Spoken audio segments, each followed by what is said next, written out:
नमस्कार, स्वागत है आपका एनबी न्यूज में। आप देख रहे हैं उत्तराखंड स्पेशल बुलेटिन और मैं हूं आपके साथ सदफ फातिमा। बुलेटिन की शुरुआत करेंगे। उत्तराखंड में चारधाम यात्रा शुरू होने के बाद ऐसे कई पर्यटक और धार्मिक स्थल हैं जहां पर भक्तों और सैलानियों के लिए सरकार कई तरह की व्यवस्था करती है। कई ऐसे ट्रैक चारधाम यात्रा शुरू होने के बाद खुल जाते हैं जहां पर 6 महीने के अंतराल में हजारों पर्यटक पहुंचते हैं। उन्हीं में से एक जगह है फूलों की घाटी, जो पर्यटकों के लिए 1 जून से खुलने जा रही है। इस बार आप घर बैठे भी अपनी इस यात्रा का पंजीकरण करवा सकते हैं। फूलों की घाटी के लिए अब तक पर्यटकों को चमोली पहुंचकर घांघरिया में एक फॉर्म भरने के बाद ऑफलाइन रजिस्ट्रेशन करवाना पड़ता था, लेकिन अब उत्तराखंड फॉरेस्ट डिपार्टमेंट ने फूलों की घाटी के लिए ऑनलाइन रजिस्ट्रेशन की सुविधा भी पर्यटकों को उपलब्ध कराई है। इसके लिए बाकायदा एक वेबसाइट तैयार की गई।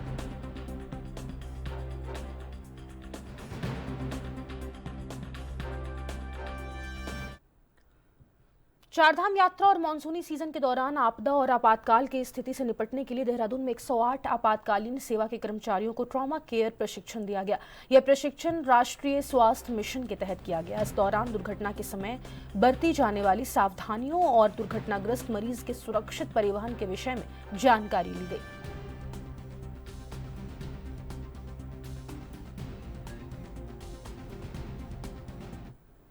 केंद्रीय स्वास्थ्य और परिवार कल्याण मंत्री जेपी नड्डा पिथौरागढ़ पहुंचे, जहां जेपी नड्डा ने सेना के जवानों से भेंट की। इसके साथ ही स्थानीय लोगों से भी जेपी नड्डा ने मुलाकात की। साथ ही उन्होंने वाइब्रेंट विलेज के अंतर्गत संचालित कार्यों की जानकारी ली। गुंजी हेलीपैड पहुंचने पर स्थानीय लोगों ने जेपी नड्डा को रंग संस्कृति की पगड़ी पहनाकर पारंपरिक ढंग से उनका स्वागत किया।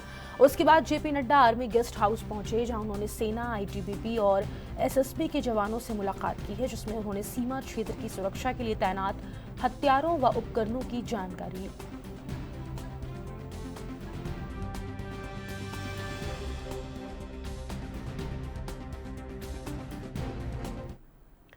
ऋषिकेश के निकट रानी पोखरी थाना पुलिस काफी एक्शन में दिखाई दी है। पुलिस ने एक के बाद एक कई कानूनी कार्रवाई क्षेत्र में की है। सबसे पहले पुलिस ने दूसरे राज्यों में आकर बसे लोगों का सत्यापन चेक किया, जिसमें 510 घरों पर छापेमारी में 350 लोग बिना सत्यापन के किराए पर रहते हुए पकड़े गए। पुलिस ने मकान मालिकों पर 10-10 हजार रुपए का जुर्माना लगाया। इसके अलावा लापरवाह लोगों पर भी पुलिस ने एक्शन दिखाए बिना लॉक लगाए दोपहिया वाहनों को सड़क पर छोड़ने वाले वाहनों को भी पुलिस कब्जे में लेकर थाने लाई।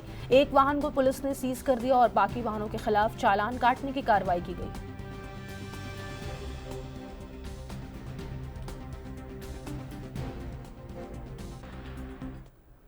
जनपद टिहरी गढ़वाल के मुनिकिरेती थाना क्षेत्र स्थित डेक्कन वैली सोसाइटी में हुए व्यापारी की हत्या की सनसनीखेज साजिश का पुलिस ने पर्दाफाश किया है। पुलिस ने त्वरित कार्रवाई करते हुए इस मामले में छानबीन की और हत्या की साजिश के प्रमुख आरोपी को बिहार से गिरफ्तार किया। पुलिस जांच में यह सामने आया कि नितिन देव के खिलाफ एक बलात्कार और पॉक्सो मामले में सख्त पैरवी करने के कारण आरोपी विपिन ने बदला लेने की योजना बनाई थी।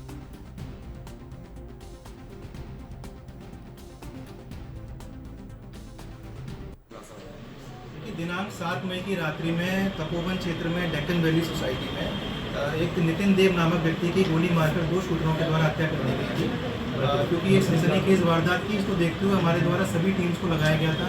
हमारी एसओजी की टीम, हमारी थाने की टीम और पूरे डिस्ट्रिक्ट में जो भी हमारी बेस्ट टीम थी उसको इस केस को वर्कआउट करने के लिए लगाया गया था। इसमें जानकारी करने में सामने आया कि जो शूटर्स थे ये दोनों पिछले कुछ समय से इसी सोसाइटी में किराए पर रह रहे थे और इनके द्वारा एक फर्जी आधार कार्ड वहाँ पर जमा कराया गया था। साथ ही जो नंबर इनके द्वारा यूज़ किए जा रहे थे फ़ोन नंबर बातचीत करने के लिए, वो भी फर्जी सिम लिए गए थे। साथ ही ये लोग इतना ज़्यादा प्रोफेशनली अवेयर थे कि इनके द्वारा हर जगह जब भी घर से बाहर निकल रहे थे, फ्लैट से बाहर निकल रहे थे, तो मास्क और सीसीटीवी लगाकर निकल रहे थे। तो इस प्रकार इनकी कोई भी पहचान, आइडेंटिटी, इनकी फ़ोटो मिलना बहुत ही मुश्किल हो गया था। इसमें हमारे द्वारा अलग अलग टीमों का गठन किया गया। सीसीटीवी के माध्यम से जब ये घटना के बाद में स्कूटी लेकर भागे थे उसको भी पीछा किया गया कि अलग अलग कैमरों में देखा गया। साथ ही जो इनके फ़ोन नंबर्स यूज़ किए गए थे उसका भी टेक्निकल एनालिसिस किया गया और जो भी प्रोफेशनल गैंग हमारे वेस्टर्न यूपी में, उत्तराखंड में, दिल्ली में सक्रिय हैं, इन सब की जानकारी की गई कि ये लोग कहाँ पर हैं, इनके कौन कौन गैंग मेम्बर्स हैं, जो लोग जेल में निरुद्ध हैं उनसे कौन कौन लोग मिलने आ रहे हैं। इस प्रकार अलग अलग टीम बनाकर पूरा उत्तराखंड पंचायत में प्रशासकों का कार्यकाल एक बार फिर खत्म होने जा रहा है। ऐसे में सरकार पर फिर से एक बार राज्य में पंचायत चुनाव कराने का दबाव पड़ने लगा है।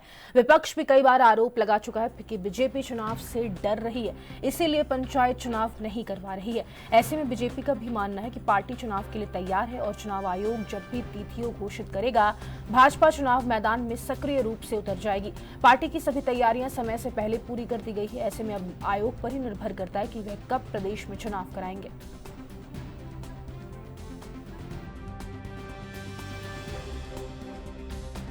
मधु जी, पंचायत चुनाव को लेकर के भी सरकार ने कहा कि ये पूरी तैयारी है, जल्द ही चुनाव हो सकता है।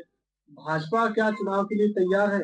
जी देखिए, भाजपा एक राजनीतिक दल होने के कारण हर समय जो है चुनाव क्षेत्र में उतरने के लिए तैयार रहती है। हमारे जो कार्यकर्ता हर समय तैयार रहते हैं और जो अभी जो पंचायत के चुनाव आने वाले हैं उसके लिए लगभग हमारी पूरी तैयारी है। अब ये तो चुनाव आयोग तय करता है कि किस समय चुनाव किए जाने हैं और बाकी हम सब लोग बिल्कुल पूरी तरह से तैयार हैं। राजधानी देहरादून के आईटी पार्क सहस्त्रधारा रोड में 2004 से आईटी चिल्ड्रंस एकेडमी स्कूल संचालित हो रहा है। इस स्कूल में प्ले ग्रुप से लेकर कक्षा 8वीं तक की शिक्षा दी जाती है, लेकिन स्कूल के लिए बगल में बना नगर निगम का ग्राउंड नासूर बन चुका है।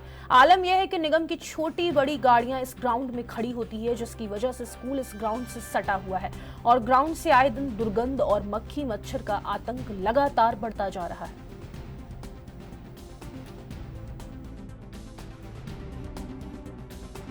नाम राधिका है। राधिका, आपके बगल में डंपिंग यार्ड है निगम का, स्मेल आ रही है, मक्खियाँ भिनक रही हैं, आप लोग पढ़ नहीं पा रहे हैं, बदबू है, क्या कहेंगे? हाँ, जब हम यहाँ प्रेयर करते हैं तब यहाँ बहुत ज़्यादा बदबू आती है, मक्खी रहती है और जब हम विंडो खोलते हैं तो वहाँ से बहुत बदबू आती है और हम यहाँ खेल भी नहीं पाते हैं और यहाँ हम प्रेयर भी नहीं कर पाते हैं। क्या सॉल्यूशन चाहते हैं? यहाँ वो नगर निगम हट जाए, यहाँ पार्क बन जाए या फिर कुछ और बन जाए, पर नगर निगम हट जाए। मेरा नाम मन्नत है। मतलब कितनी दिक्कत हो रही है यहाँ पे? आप स्कूल में पढ़ रहे हैं, आपको बगल में डंपिंग यार्ड है नगर निगम का, स्मेल आ रही है, मक्खियाँ भिनक रही हैं, आप लोग पढ़ नहीं पा रहे हैं, प्रेयर नहीं कर पा रहे हैं, खेल नहीं पा रहे हैं। सर यहाँ तो बहुत दिक्कत हो रही है। स्कूल के बगल में तो कूड़े में मक्खी आती है, हमारे टिफ़िन में भी चले जाते हैं। हम विंडो ओपन करते हैं तो बहुत बदबू आती है। क्या समाधान चाहते हैं आप इसका? हम चाहते हैं कि हट जाए और यहाँ पर एक प्लेग्राउंड बन जाए। इस समय हम नगर निगम परिसर में मौजूद हैं और अगर बात करें तो आईटी चिल्ड्रंस एकेडमी है, सहस्त्रधारा रोड पर यह एकेडमी है राजेश्वर नगर फेस 1 में, जहां पर बच्चे पढ़ते हैं और लगभग 250 के करीब वहां पर बच्चे हैं। और अगर बात करें तो वो बच्चे जो हैं नगर निगम का एक बगल में ही जो है प्लॉट पड़ा है जहां पर नगर निगम की गाड़ियां खड़ी होती हैं और वो दुर्गंध से परेशान हैं। ऐसे में कई बच्चों ने वहां पर स्कूल भी छोड़ दिया है और कुछ बच्चे जो हैं बीमार भी पड़ चुके हैं। ऐसे में जो प्रिंसिपल है वो लगातार, जो स्कूल प्रबंधन है वो मांग कर रहा है कि नगर निगम यहाँ पर कोई पार्क बना दे, यहाँ पर जो गाड़ियाँ खड़ी हो रही हैं ये यहाँ पर ना खड़ी हों, जिसकी वजह से बच्चे जो हैं प्रेयर नहीं कर पा रहे हैं, खाना नहीं खा पा रहे हैं, इसके अलावा क्लास में नहीं पढ़ पा रहे हैं और खिड़कियाँ खोलते हैं तो वहाँ पर दुर्गंध आती है और कुछ बच्चे जो हैं बीमार भी हो चुके हैं, कुछ बच्चे जो हैं हॉस्पिटलाइज्ड हो चुके हैं। जब इस बाबत हमने जानकारी लेना चाहिए तो जो नगर निगम की नगर आयुक्त है नमामि बंसल, उन्होंने इस मामले पर बोलने से मना कर दिया और उन्होंने कहा है कि अगर स्कूल प्रबंधन को कोई दिक्कत है तो स्कूल प्रबंधन जो है नगर निगम में आकर बात करे, तभी इस समस्या का कोई समाधान हो पाएगा। आप मेरे पीछे भी देख सकते हैं क्योंकि मैं इस समय नगर निगम में मौजूद हूँ। नगर आयुक्त का कमरा ठीक मेरे पीछे है, नमामि बंसल, और उन्होंने कहा है कि इस पर अभी मैं कोई आधिकारिक बयान नहीं दे सकती क्योंकि जो स्कूल प्रबंधन है उसको आकर नगर निगम में बातचीत करनी पड़ेगी, तभी इस पर कोई अंतिम फैसला हो सकता है। और अगर बात करें तो पिछले 1 साल से वहाँ पर जो निगम है, निगम की गाड़ियाँ वहाँ पर उस प्लॉट में खड़ी हो रही हैं और उस प्लॉट से सटा हुआ ही आईटी चिल्ड्रंस एकेडमी एक स्कूल है जो कि 8वीं कक्षा तक है और जहाँ पर 250 बच्चे पढ़ते हैं। ऐसे में उन बच्चों की सेहत से भी कहीं ना कहीं खिलवाड़ होता दिखाई दे रहा है। वहाँ पर आए दिन जो है बदबू और दुर्गंध आ रही है और मक्खियाँ जो है वहाँ पर भिन भिना रही हैं। तो ऐसे में जो है बच्चे भी परेशान हैं, स्कूल प्रबंधन भी परेशान है और जो बच्चों के अभिभावक हैं वो भी परेशान है। अब देखने वाली बात यह होगी कि नगर निगम इस पर क्या कार्रवाई करता है, ये आने वाले दिनों में पता चलेगा। देहरादून से कैमरा पर्सन दिनेश कुमार के साथ अभिनव नायक, ANB न्यूज़। एक छोटे से ब्रेक।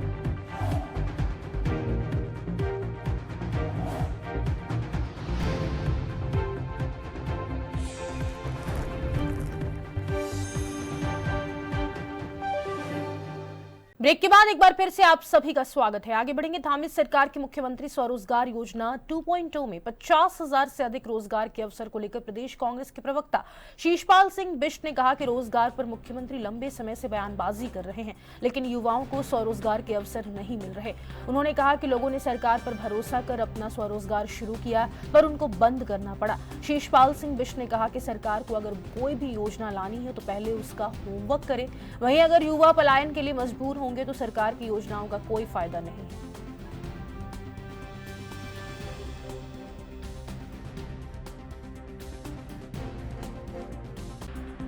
देखिए, रोजगार को लेकर के मुख्यमंत्री जी पिछले लंबे समय से बयानबाजी कर रहे हैं, युवाओं को आश्वासन दे रहे हैं, लेकिन रोजगार कहीं सर्जित होता हुआ नजर नहीं आ रहा है।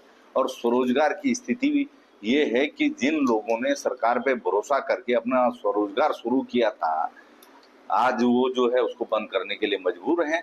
रिवर माइग्रेशन इसका बड़ा उदाहरण है। रिवर माइग्रेशन को लेकर के सरकार ने बड़े दावे किए, सरकार के दावों पे युवाओं ने भरोसा भी किया, अपने गांव में लौटे, लेकिन साल भर तक विभागों के चक्कर लगाने के बाद वो निराश हो गए और वापस जाने के लिए मजबूर हैं।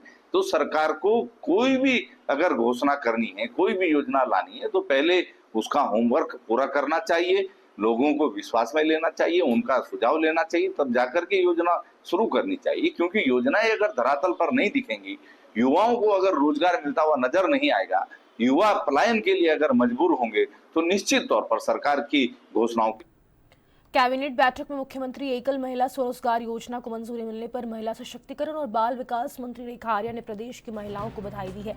उन्होंने बताया कि इस योजना में स्वीकृत की गई प्रोजेक्ट राशि का 75% हिस्सा सब्सिडी के रूप में रहेगा। रेखा आर्या ने कहा कि प्रदेश की अविवाहित, परित्यक्ता, तलाकशुदा, निराश्रित और विकलांग एकल महिलाओं को इस योजना के दायरे में लाया गया है।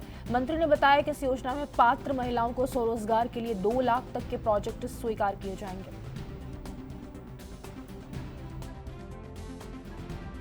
आज आप सबको बताते हुए बेहद खुशी हो रही है कि हमारी जो एकल महिला स्वरोजगार योजना है, आज कैबिनेट से उसका अनुमोदन हो चुका है। निश्चित रूप से एकल महिला स्वरोजगार योजना हमारी जो महिलाएं, जो निराश्रित महिलाएं हैं, जो हमारी ऐसी महिलाएं जो कि विडो हैं, ऐसी महिलाएं जो कि तलाकशुदा है, ऐसी महिलाएं जो अविवाहित है, ऐसी महिलाएं जो परित्यक्ता महिलाएं हैं, वे सभी इस एकल महिला स्वरोजगार योजना के माध्यम से कवर होंगी। निश्चित रूप से इन महिलाओं को आत्मनिर्भर बनाने के दृष्टिकोण से इनको स्वरोजगार दिया जाना इस योजना के माध्यम से अब सफलता के साथ में किया जा सकेगा। इस योजना के अंतर्गत लगभग 75% सब्सिडी जो है एकल महिलाओं को उनके कार्य योजना के लिए दिया जाएगा और एकल महिलाएं इसमें केवल 25% का ही स्वयं का सहयोग जो है वह धनराशि के रूप में उपयोग कर पाएंगे। मैं समझती हूँ कि ऐसी महिलाएं जो कि लगातार इस दिशा में प्रयासरत रही हैं कि उनको आत्मनिर्भर बनना है, उनको पैरों पर खड़े होना है अथवा उनको पारिवारिक जिम्मेदारियों का निर्वहन करना है। एकल महिला स्वरोजगार योजना अपने आप में एक अब तक की सबसे अनूठी योजना है। इस प्रकार से कभी महिला केंद्रित योजना एकल के रूप में हमको देखने को नहीं मिली है। मैं माननीय मुख्यमंत्री पुष्कर सिंह धामी जी का बहुत धन्यवाद करती हूँ कि उन्होंने एकल महिलाओं को स्वरोजगार और आत्मनिर्भर बनाने के दृष्टिगत में एक महत्वपूर्ण योजना को आज अनुमति दी है। आने वाले समय में हमारी एकल महिलाएं जो हैं वो आत्मनिर्भर हो पाएंगी और निश्चित रूप से स्वरोजगार परक हो पाएंगी और निश्चित रूप से वो स्वावलंबी हो पाएंगे। उत्तराखंड के राजनीतिक गलियारों में उत्तराखंडी उत्पादों के ब्रांड एम्बेसडर कहे जाने वाले पूर्व मुख्यमंत्री हरीश रावत ने ऑपरेशन सिंदूर की सफलता के उपलक्ष्य में काफल पार्टी की दावत का आयोजन किया, जहां आम से लेकर खास लोगों ने अपनी सहभागिता निभाई। पूर्व मुख्यमंत्री हरीश रावत ने इस दौरान कहा कि काफल पार्टी के आयोजन का उनका उद्देश्य यही है कि हमारी संस्कृति के साथ ही हमारे पारंपरिक खान पान जीवित रहें। कहा कि वे लंबे समय से इस प्रकार के आयोजन करते आ रहे हैं। आज हमें जरूरत है तो अपने पहाड़ी उत्पादों के संरक्षण और उनके संवर्धन की, इसके लिए हम सबको मिलकर काम करना होगा।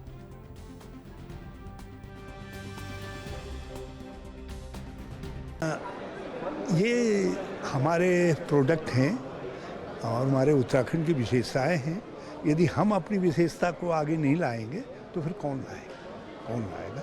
और आज मुझे बेहद खुशी है कि काफल जो यूं ही चला जाता था और जबकि लाखों करोड़ों लोग होंगे हमारे पूर्वजों से सब इसको खाते आए और इसके अनन्य, इसके कई गुण भी हैं, लेकिन ये यूं ही जो है आज इसका महत्व बढ़ गया। आज यहाँ देहरादून में ठेली लगा करके बिक रहा है, 600 रुपये किलो बिक रहा है।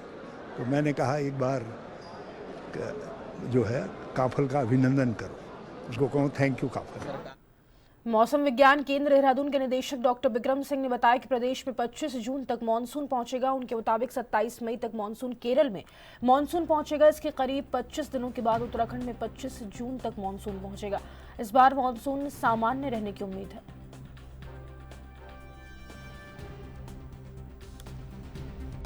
बिल्कुल, मानसून देखिए जून से शुरुआत होती है। नॉर्मल डेट जैसे देखें केरल में 1 जून होती है, लेकिन अभी जो स्टेटमेंट दिया गया डिपार्टमेंट द्वारा, बोला कि 27 मई तक जो है जो हमारा केरल है वहाँ पे पहुँच जाना चाहिए। तो जो मॉडल एरर उसमें 4 डेज तक का है, लेकिन जो डेट एक दी गई वो 27 है मई तक में बोला कि वहाँ पहुँचेगा।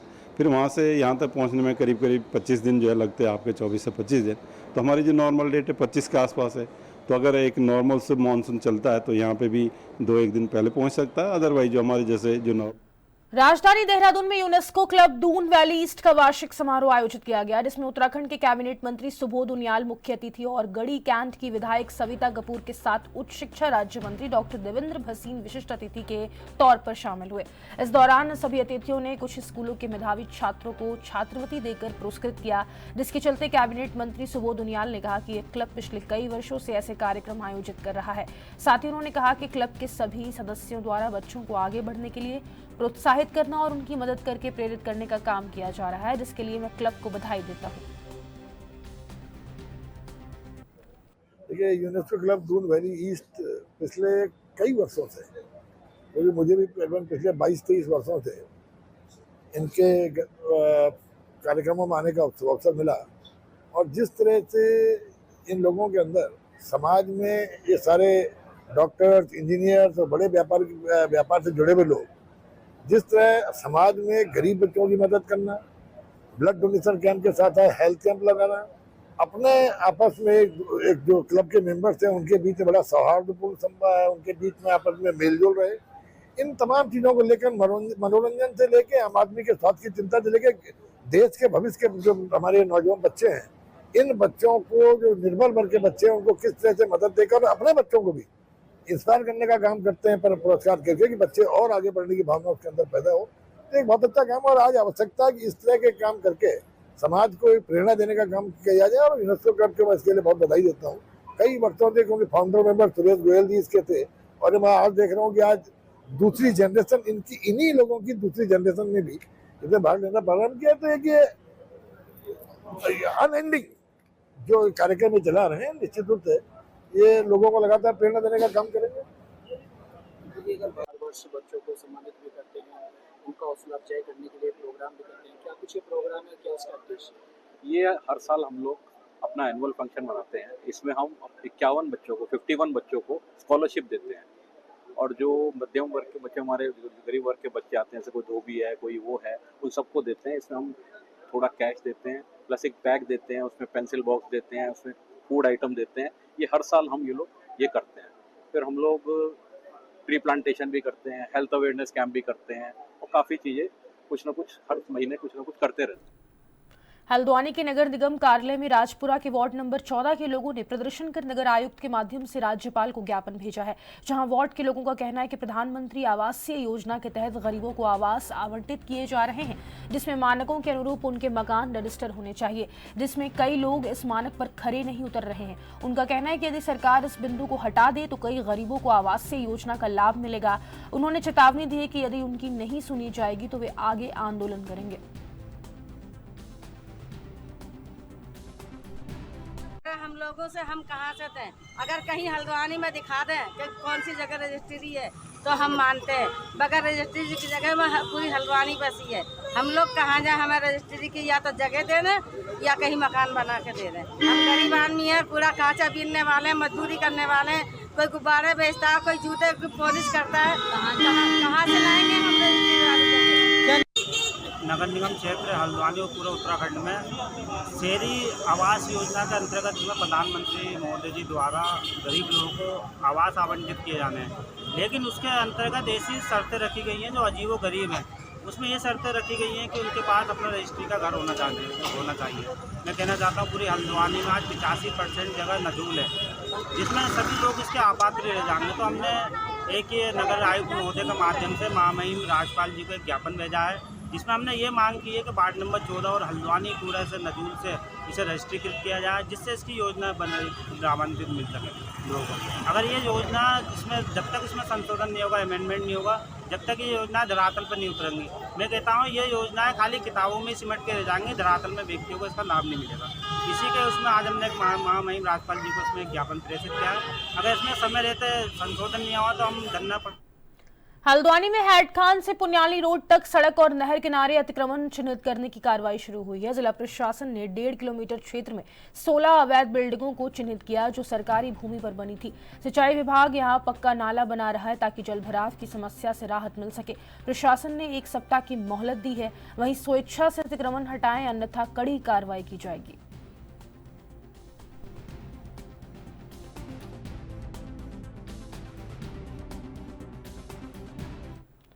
लालकुआं नगर पंचायत में बरसात से पहले नाले नालियों की साफ सफाई का काम तेजी से चल रहा है। इससे बारिश के दिनों में होने वाले जलभराव की समस्या की काफी हद तक निजात मिल सकेगी। नगर पंचायत की ओर से 2 पालियों में शहर के सभी नाले नालियों की साफ सफाई कराई जा रही है। इसके लिए नगर पंचायत ने 6 अतिरिक्त पर्यावरण मित्रों की तैनाती की है। इसके अलावा नगर में अलग अलग टीम लगाकर छोटी बड़ी नालियों का भी सफाई का कार्य चल रहा है। अब तक नगर पंचायत प्रशासन द्वारा बाजार के 3 बड़े नालों की सफाई कराई जा चुकी है।